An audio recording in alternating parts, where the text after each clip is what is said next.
Hello everyone.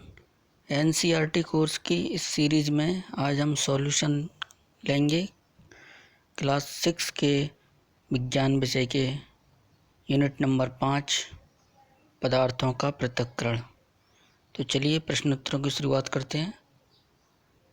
पहला प्रश्न है, हम किसी मिश्रण के विभिन्न अवयवों को पृथक करने के लिए आवश्यकता क्यों होती है, जो उदाहरण दीजिए। इसका उत्तर है, निम्नलिखित कारणों से मिश्रण में उपस्थित अवयवों को अलग करने की आवश्यकता पड़ती है।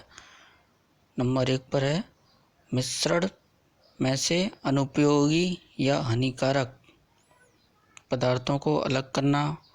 उदाहरण, चाय बनाने के उपरांत चाय की पत्तियों को अलग करना। दूसरा है, मिश्रण में से उपयोगी अवयवों को प्राप्त करना।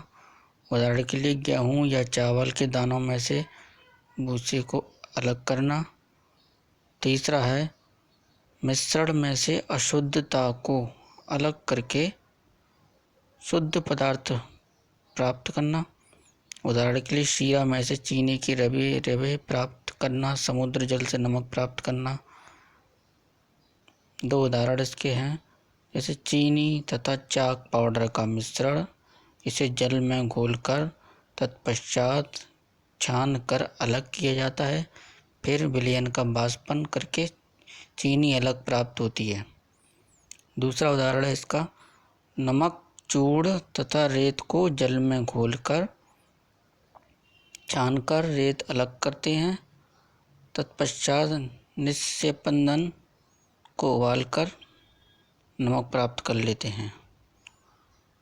दूसरा प्रश्न है इसका, निष्पावन से क्या अभिप्राय है, यह कहाँ उपयोग किया जाता है।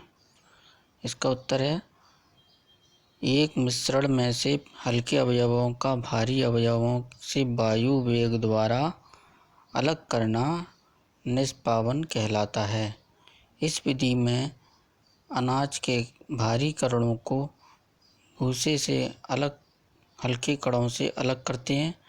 भूसे के कणों को वायु वेग द्वारा उड़ाकर ले जाया जाता है तथा अनाज भारी दानों का ढेर लग जाता है। इस विधि का उपयोग किसान द्वारा खेत से अनाज लाकर उन्हें अलग करने में किया जाता है। इस विधि का प्रयोग आटा चक्की पर भी किया जाता है।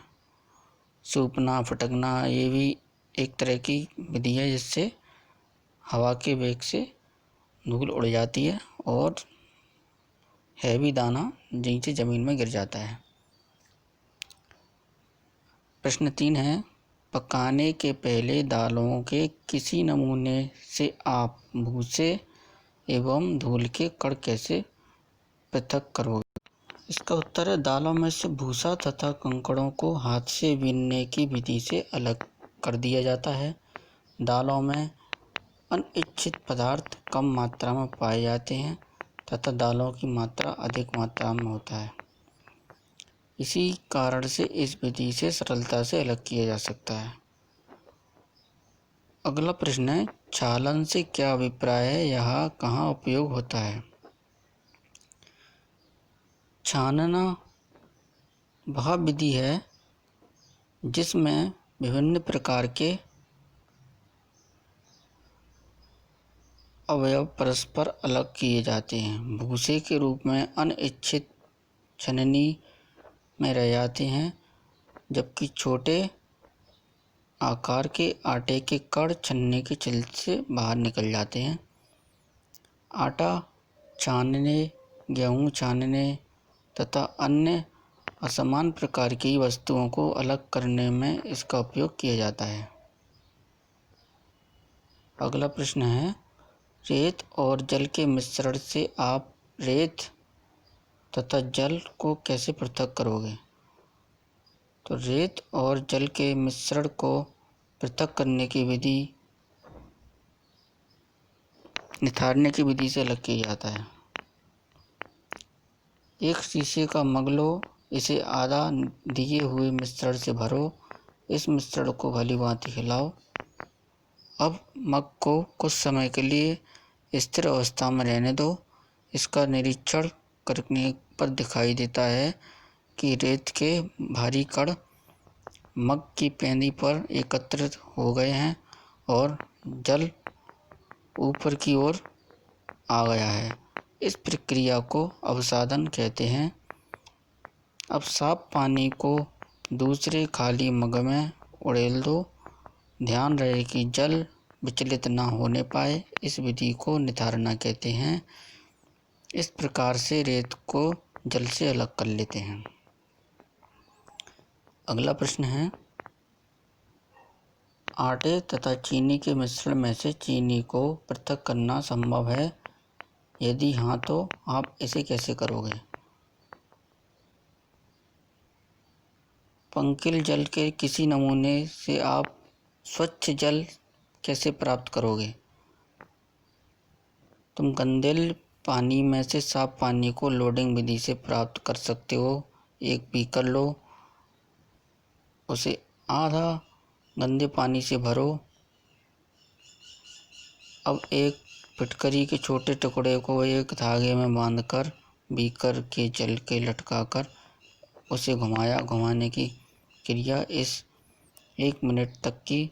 अब फिटकरी को विलयन से बाहर निकाल लिया, परंतु पानी को आधा मिनट स्थिर रखा। मिट्टी के कण परस्पर मिलकर भारी होकर नीचे बैठ गए और पानी साफ हो गया। इस साफ पानी को दूसरी खाली बीकर में उड़ेल दिया। इस विधि में 2 विधियां, लोडिंग और उछेलना।